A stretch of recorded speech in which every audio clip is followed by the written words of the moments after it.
Quelques mois, du mois d'octobre au mois de décembre, janvier, les techniques de la lecture à voix haute. Lecture, nous avons un texte en main, la voix, c'est ce qui émet, nous émettons des sons, des phonèmes. Il y a des voix d'hommes, des voix de femmes. Et la voix est liée donc aux cordes vocales, à la respiration. La voix liée à la respiration, la voix liée à l'articulation. Voilà ce que nous avons travaillé pendant ces quelques mois. Nous avons ensuite enchaîné sur ces textes que nous allons vous offrir. Et nous sommes très heureux que vous soyez là parce que ça nous encourage à continuer. Merci.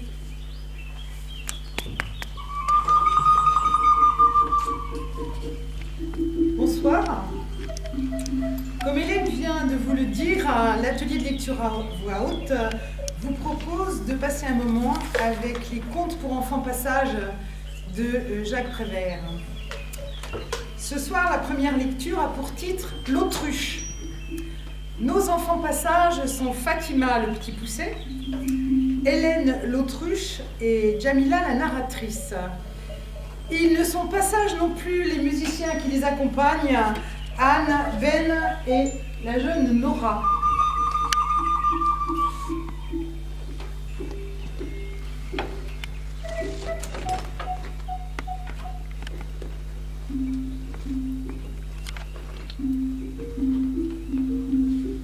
Lorsque le petit poucet, abandonné dans la forêt, sema des cailloux pour retrouver son chemin. Il ne se doutait pas qu'une autruche le suivait et dévorait les cailloux, un à un. C'est la vraie histoire, celle-là. C'est comme ça que c'est arrivé. Le fils poucet se retourne. Plus de cailloux. Il est définitivement perdu. Plus de cailloux, plus de maisons, plus de maisons, plus de papa-maman. C'est désolant. Soudain, il entend rire, et puis le bruit des cloches, et le bruit d'un torrent, des trompettes, un véritable orchestre, un orage de bruit, une musique brutale, étrange mais pas du tout désagréable et tout à fait nouvelle pour lui. Il passe alors la tête à travers le feuillage et voit l'autruche qui danse, qui le regarde, s'arrête de danser et lui dit: C'est moi qui fais ce bruit. Je suis heureuse. J'ai un estomac magnifique. Je peux manger n'importe quoi. Ce matin, j'ai mangé 2 cloches avec leur bâton. J'ai mangé 2 trompettes, 3 douzaines de coquetiers. J'ai mangé une salade avec son saladier. Et les cailloux blancs que tu semais, eux aussi, je les ai mangés. Monte sur mon dos. Je vais très vite. Nous allons voyager ensemble. Mais mon père et ma mère, je ne les verrai plus. Oh, s'ils t'ont abandonné, c'est qu'ils n'ont pas envie de te revoir de sitôt. Il y a sûrement du vrai dans ce que vous dites, Madame l'autruche. Ne m'appelle pas madame, ça me fait mal aux ailes. Appelle-moi autruche, tout court. Oui, autruche, mais tout de même, ma mère, n'est-ce pas? N'est-ce pas quoi? Oh, tu m'agaces à la fin. Et puis veux-tu que je te dise? Je n'aime pas beaucoup ta mère à cause de cette manie qu'elle a de mettre toujours des plumes d'autruche sur son chapeau. Le fait est que ça coûte cher, mais elle fait toujours des dépenses pour éblouir les voisins. Ouais, mais au lieu d'éblouir les voisins, elle aurait mieux fait de s'occuper de toi. Elle te giflait quelquefois. Mon père aussi me battait. Monsieur Pousset te battait. C'est inadmissible. Les enfants ne battent pas leurs parents. Pourquoi les parents battraient-ils leurs enfants? D'ailleurs, Monsieur Pousset n'est pas très malin non plus. La première fois qu'il a vu un œuf d'autruche, sais-tu ce qu'il a dit? Non? Ça ferait une belle omelette. Je me souviens, la première fois qu'il a vu la mer, il a réfléchi quelques minutes. Quelle grande cuvette! Dommage qu'il n'y ait pas de pont. Tout le monde a ri, mais moi j'avais envie de pleurer. Alors ma mère m'a tiré les oreilles et m'a dit: Tu ne peux pas rire comme les autres quand ton père plaisante. Ce n'est pas ma faute, mais je n'aime pas les plaisanteries des grandes personnes. Moi non plus. Grimpe sur mon dos. Tu ne verras plus tes parents, mais tu verras du pays. Ça va. Dit le petit poussé, il grimpe. Un grand triple galop, l'oiseau et l'enfant démarrent. Et cette très grande nuage de poussière. Sur le pas de leur porte, les paysans hochent la tête et disent « Encore une de ces sales automobiles. » Mais les paysannes entendent l'autruche qui carillonne en galopant. « Vous entendez les cloches ?» disent-elles en se signant. « C'est une église qui s'y sauve. Le diable sûrement court après. » Et tous de se barricader jusqu'au lendemain matin. Mais le lendemain, l'autruche et l'enfant sont loin.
Dans laquelle nos enfants passages sont Isabelle la narratrice, Fatima le jeune dromadaire, Ben le conférencier et Anne la maman.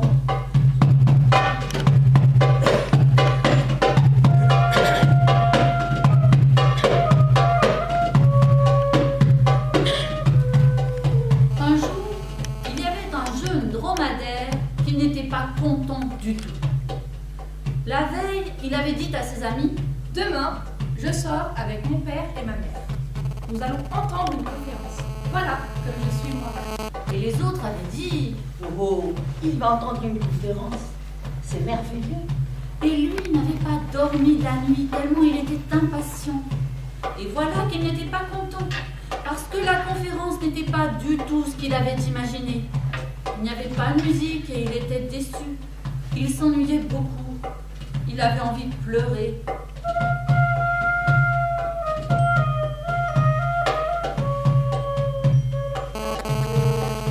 Depuis 1h15, un gros monsieur parlait. Devant le gros monsieur, il y avait un pot à eau et un verre à dents sans la brosse. Et de temps en temps, le monsieur versait de l'eau dans le verre. Mais il ne se lavait jamais les dents. Et visiblement irrité, il parlait d'autre chose, c'est-à-dire des dromadaires et des chameaux.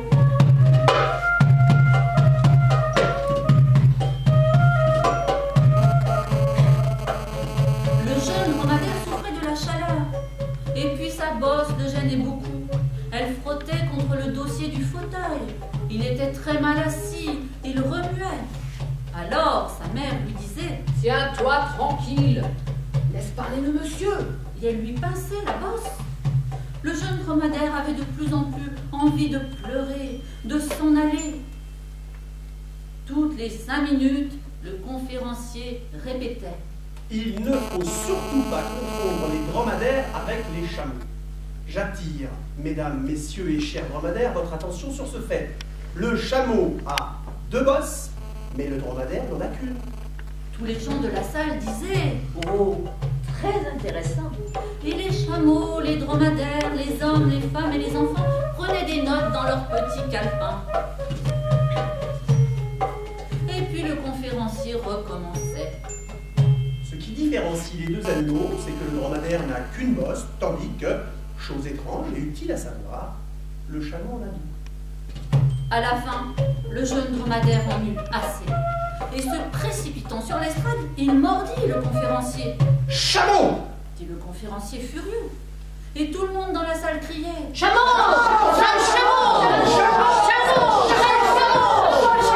Sale chameau! Pourtant, c'était un dromadaire et il était très propre.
bosse.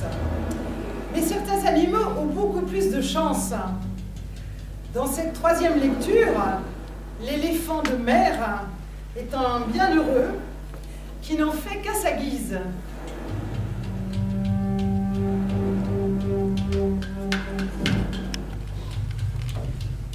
Celui-là, c'est l'éléphant de mer. Mais il n'en sait rien. L'éléphant de mer ou l'escargot de Bourgogne, ça n'a pas de sens pour lui. Il se moque de ces choses-là. Il ne tient pas à être quelqu'un. Il est assis sur le ventre parce qu'il se trouve bien assis comme ça. Chacun a le droit de s'asseoir à sa guise. Il est très content parce que le gardien lui donne des poissons vivants. Chaque jour, il mange des kilos et des kilos de poissons vivants. C'est embêtant pour les poissons vivants parce qu'après ça, ils sont morts. Mais chacun a le droit de manger à sa guise. Il les mange sans faire de manière, très vite. Tandis que l'homme, quand il mange une truite, il la jette d'abord dans l'eau bouillante. Et après l'avoir mangée, il en parle encore pendant des jours et des années. Quelle truite, mon cher. Vous vous souvenez? Lui, l'éléphant de mer, mange simplement. Il a un très bon petit œil, mais quand il est en colère, son nez en forme de trompe se dilate et ça fait peur à tout le monde. Son gardien ne lui fait pas de mal. Oh, on ne sait jamais ce qui peut arriver. Si tous les animaux se fâchaient, ça serait une drôle d'histoire. Vous voyez cela d'ici, mes petits amis? L'armée des éléphants de terre et de mer arrivant à Paris? Quel gâchis!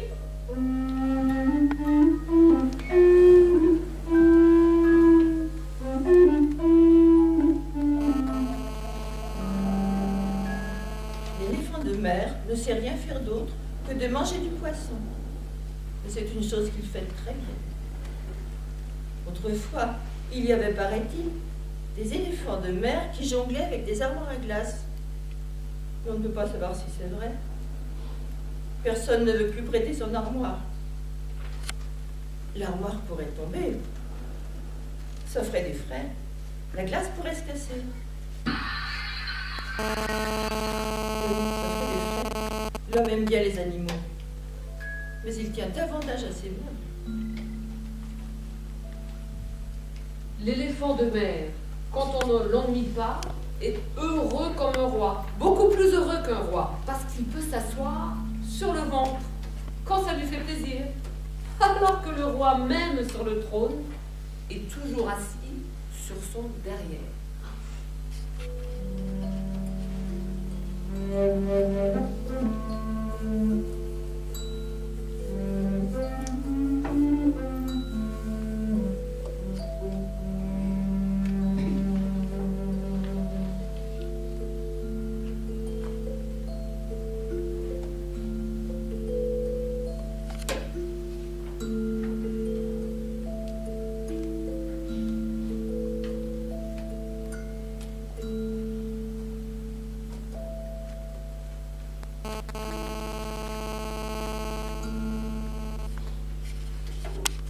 Et nous aussi, nous sommes des rois.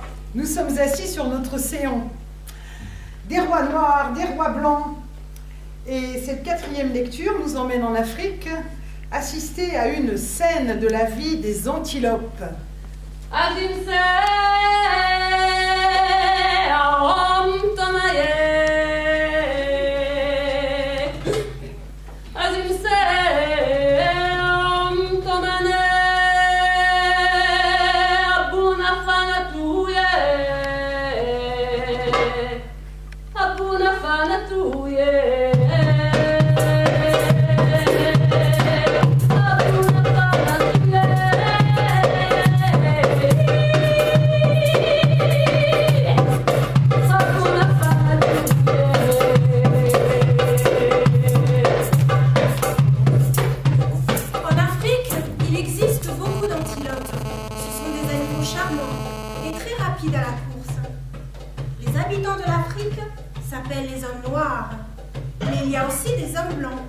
Ceux-ci sont de passage. Ils viennent pour faire des affaires. Et ils ont besoin que les Noirs les aident. Mais les Noirs aiment mieux danser que construire des routes ou des chemins de fer. C'est un travail très dur pour eux et qui parfois les fait mourir.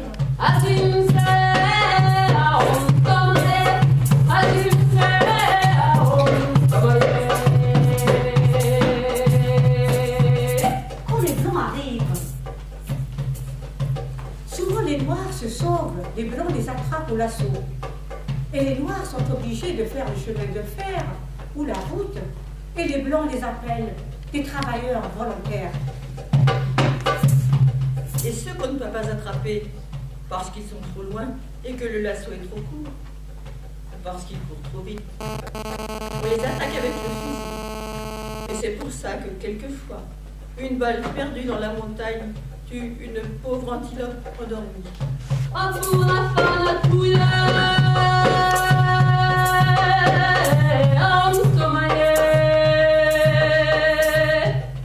Alors, c'est la joie chez les Blancs et chez les Noirs aussi, parce que d'habitude les Noirs sont très mal nourris. Tout le monde redescend vers le village en criant « Nous avons tué une antilope ! Nous avons tué une antilope !» Nous avons tué une antilope ! Les hommes noirs tapent sur des tambours et allument des rampes. Les hommes blancs les regardent danser. Le lendemain, ils écrivent à leurs amis. Il y a eu un grand tam-tam. C'était tout à fait réussi. En haut, dans la montagne, les parents et les camarades de l'antilope se regardent sans rien dire. Ils sentent qu'il est arrivé quelque chose. Le soleil se couche et chacun des animaux se demande sans oser élever la voix, pour ne pas inquiéter les autres. Où a-t-elle pu aller? Elle avait dit qu'elle serait rentrée à 9h pour le dîner. Une des antilopes, immobile sur un rocher, regarde le village, très loin, tout en bas, dans la vallée. C'est un tout petit village. Mais il y a beaucoup de lumière et des chants et des cris. Un feu de joie. Un feu de joie chez les hommes. L'antilope a compris. Elle quitte son rocher et va retrouver les autres et dit: Ce n'est plus la peine de l'attendre. Nous pouvons dîner sans elle. Alors, toutes les autres antilopes se mettent à table, mais personne n'a faim. C'est un triste repas.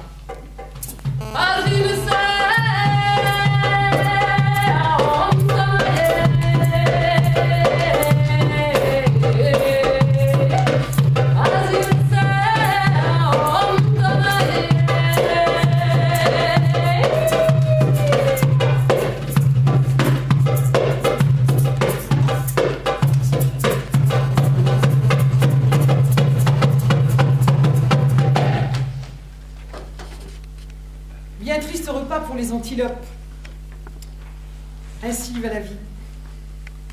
Et dans notre 5e lecture, Jeune lion en cage, qu'en est-il pour lui?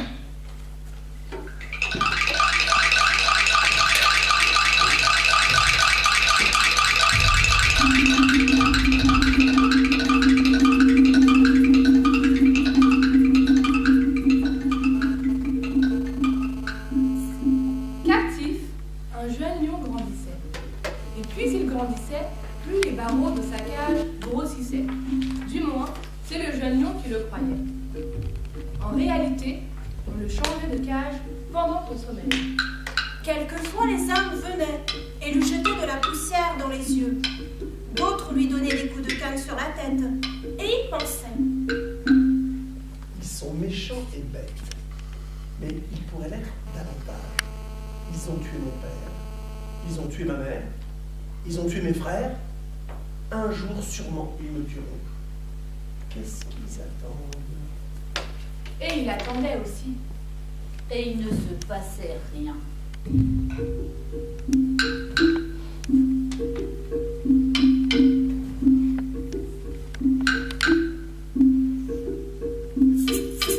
Un beau jour, de nouveau, les garçons de la ménagerie placent des bancs devant la cage. Les visiteurs entrent et s'installent. Curieux, le lion les regarde. Les visiteurs sont assis, ils semblent attendre quelque chose. Un contrôleur vient voir s'ils ont bien pris leur ticket. Il y a une dispute. Un petit monsieur s'est placé au premier rang. Il n'a pas de ticket. Alors le contrôleur le jette dehors à coups de pied dans le ventre. Tous les autres applaudissent.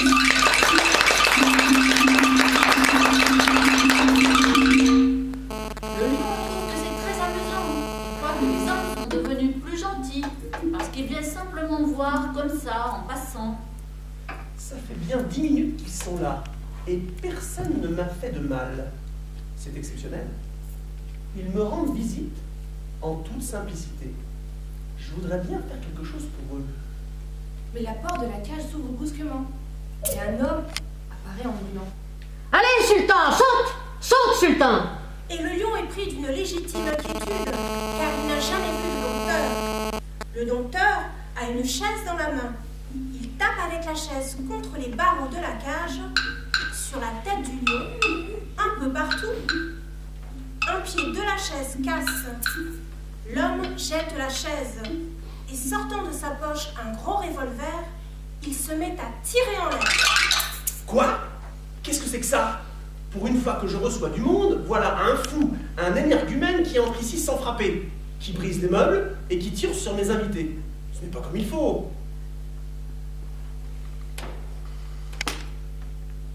Et sautant sur le dompteur, il entreprend de le dévorer plutôt par désir de faire un peu d'ordre que par pure gourmandise. Quelques-uns des spectateurs s'évanouissent. La plupart se sauvent Le reste se précipite vers la cage et tire le docteur par les pieds. On ne sait pas trop pourquoi, mais l'affolement, c'est l'affolement, n'est-ce pas? Le lion n'y comprend rien. Ses invités le frappent à coups de parapluie. C'est un horrible vacarme. Seul un Anglais reste assis dans son coin et répète. Je l'avais prévu. Ça devait arriver. Il y a 10 ans que je l'avais prédit. Alors tous les autres se retournent contre lui et crient. Qu'est-ce que vous dites? C'est de votre faute tout ce qui arrive, sale étranger. Est-ce que vous avez seulement payé votre place? Et voilà l'Anglais qui reçoit lui aussi des coups de parapluie. Mauvaise journée pour lui aussi. Pense le lion.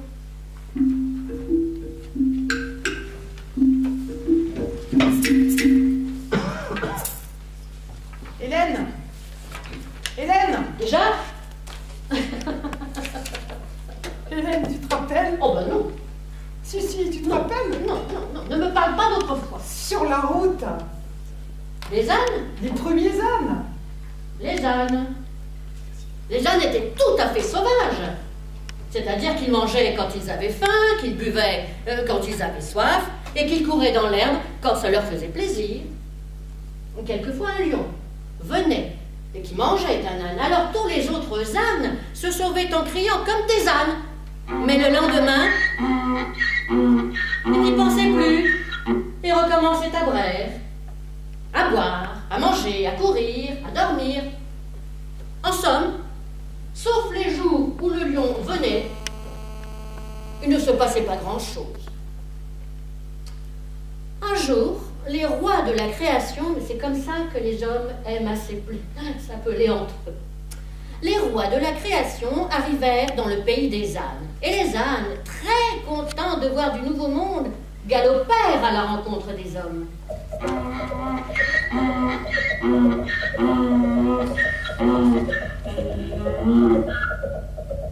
Oh là là, ce sont de drôles d'animaux. Ouh, blême.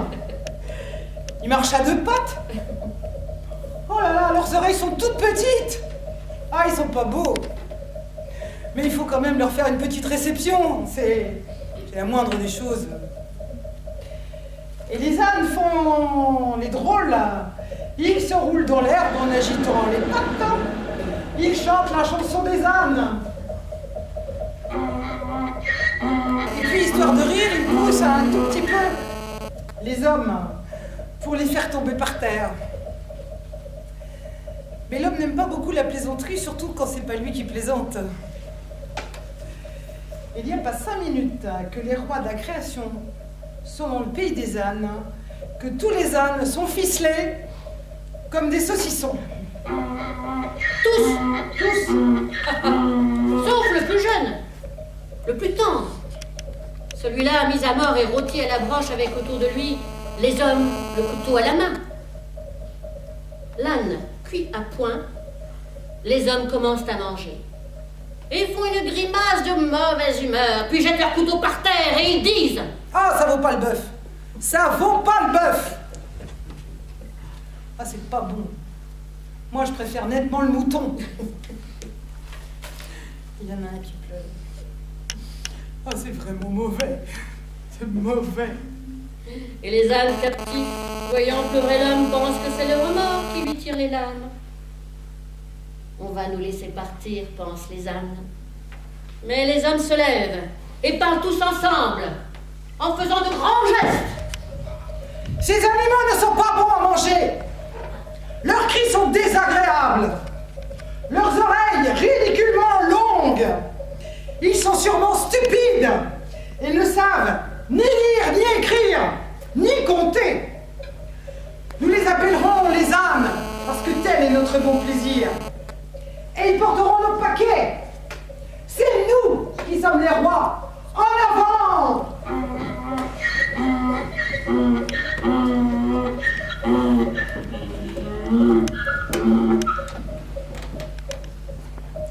Et les hommes emmenèrent les ânes. C'est tout. Merci.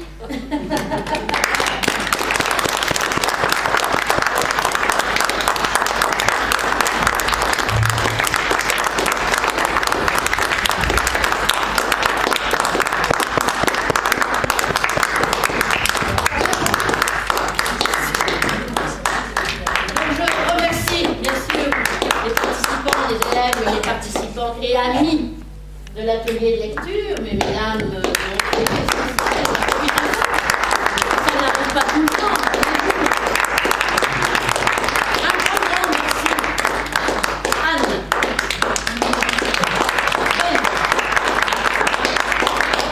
Et notre jeune stagiaire, Laura.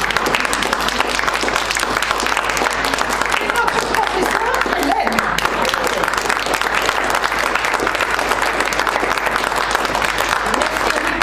Merci à vous tous d'être venus, ça nous fait très plaisir. Est-ce que vous avez quelques remarques à faire, quelques questions? Nous aimerions vous entendre un petit peu maintenant. Oui, c'est ça. Tout à fait ça, on est d'accord. C'était très agréable. C'est très gentil. Hein? Voilà, nous avons quand même beaucoup travaillé. Vous savez que la lecture, ça nécessite quand même l'apprentissage d'une certaine technique, comme je l'ai expliqué tout à l'heure, la voix, les cordes vocales, la recherche du médium, c'est la pause de la voix, la respiration. La respiration est la base de tout parce que ça vous permet aussi de vous décontracter. Vous avez une petite boule, vous faites la respiration. C'est la respiration yoga, ventrale, on peut appeler respiration abdominale ou respiration diaphragmatique. C'est très important et ça vous aide dans toutes les situations. Que vous soyez conférencier, apprenti comédien, que vous cherchez du travail, si vous avez des examens à passer, vous travaillez cette respiration. Donc pendant plusieurs mois, nous avons fait ce travail technique, mais avec des moyens très ludiques, avec des tests ludiques. Hein, rien n'était sérieux. Voilà. Quand ça ne marchait pas fort, je sortais mon martinet, mais c'était rare, il n'y a pas de quand même. Voilà. Sinon, vous avez toutes très très bien travaillé. Je suis très contente de vous voir dans cet état. Parce que finalement, c'est vrai que le trac était là. Le trac était là. C'est la première fois que je monte une petite lecture, une présentation orale. C'est pas évident et elles ont toutes fait très plaisir. Voilà.